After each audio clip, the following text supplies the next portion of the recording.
അല്ല ഭരതേട്ടൻ ഇങ്ങനെ പറഞ്ഞേനെ ഈ സംസാരിക്കൂടി പറഞ്ഞു നീ എടാ അപ്പുറത്ത് മമ്മൂട്ടി ഇപ്പുറത്ത് ലളിത ഇതൊക്കെ ഉണ്ട്. അപ്പം പിന്നെ അത് ഈ ലളിത ചേച്ചിയോടൊക്കെ അഭിനയിക്കുന്ന ഒരു സാധനം ഒരു ട്രക്ക് ചത്തിൽ ഇച്ചിരി അധ്വാനിക്കണമല്ലോ വട്ടത്തിൽ. അപ്പോൾ ഞാനിതൊക്കെ മനസ്സിൽ കൊണ്ടാണ് ഞാൻ ഇവിടെ പതുക്കെ വൈകിട്ട് തിരിച്ച് സ്ഥലം വിട്ട് പോയാലോ എന്ന് ആലോചിക്കുക. എറണാകുളത്തേക്ക് തിരിച്ച് പോവാം, പറ്റില്ല ചേട്ടാ. അപ്പം പിന്നെ അങ്ങനെ പോയത് നാണക്കേടല്ലേ, മോശമല്ലേ എന്നൊക്കെ ആലോചിക്കുമ്പോൾ തന്നെ ഒരു ശക്തി അങ്ങ് ഉണ്ടാക്കി പറഞ്ഞതാണ് ചെയ്തത്. അല്ല അതൊരു ഈ കൂടെ ഒരു ആക്ടേഴ്സ് നിൽക്കുന്ന നമ്മളെ സംബന്ധിച്ചും കൂടെ നിൽക്കുന്നവരെ സംബന്ധിച്ചും അതൊരു നമ്മളൊരു സ്പിരിറ്റായിട്ട് എടുത്താൽ അതിനൊരു വിജയം ഉണ്ടാകുന്നുള്ള ഉറപ്പാണ്. നമ്മളോട് എടുക്കണം. അല്ലേ, അതാണല്ലോ ഒരു ചലഞ്ചെന്ന് പറയുന്നത്. അങ്ങനെ നല്ല ക്യാരക്ടർ കിട്ടുമ്പോൾ നമ്മളത് എങ്ങനെങ്കിലും അത് നന്നാക്കാൻ വേണ്ടി നമുക്ക് ഒരുപാട് ടെൻഷനൊക്കെ ഉണ്ടാകും.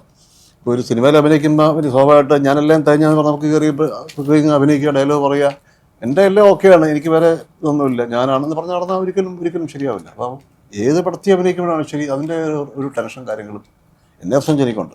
അമരത്തിനെ സംബന്ധിച്ച് പറയുമ്പോഴും ഇത്രയും വലിയ സീരിയസ് ആയിട്ട് മാറ്റർ ഡയറക്ടർ പറഞ്ഞു കഴിയുമ്പോൾ എനിക്ക് ആ ഒരു ക്യൂരിയോസിറ്റിയും ടെൻഷൻ എനിക്ക് ഉണ്ടായിരുന്നു. കാരണം ഈ കഥയ്ക്ക് ഈ ക്യാരക്ടർ ഇങ്ങനെ അങ്ങോട്ടും ഇങ്ങോട്ടും മാറിക്കഴിഞ്ഞാൽ ഈ ക്യാരക്ടർ പോകുമെന്നാണ് പറയുന്നത്. അത് ഭയങ്കര നമുക്കൊരു ഭീഷണിയോ വെല്ലുവിളിയായിട്ടൊക്കെ തോന്നിയത്. കാരണം കടപ്പുറത്തെ ക്യാരക്ടർ തന്നെയാണ് ലയിക്കണമല്ലോ. അതുമായിട്ട് എന്തൊരു മാറ്റം വന്ന ഫീലിംഗിൽ പോയാൽ കുഴപ്പമാവില്ല. ഇത് ഒരു 1-2 സിനിമ അല്ല ഡേയ്സ് 1-2 ദിവസം കഴിഞ്ഞപ്പോൾ ഭരതേട്ടൻ പറഞ്ഞു നീ ഇത് കറക്റ്റാ പറഞ്ഞു.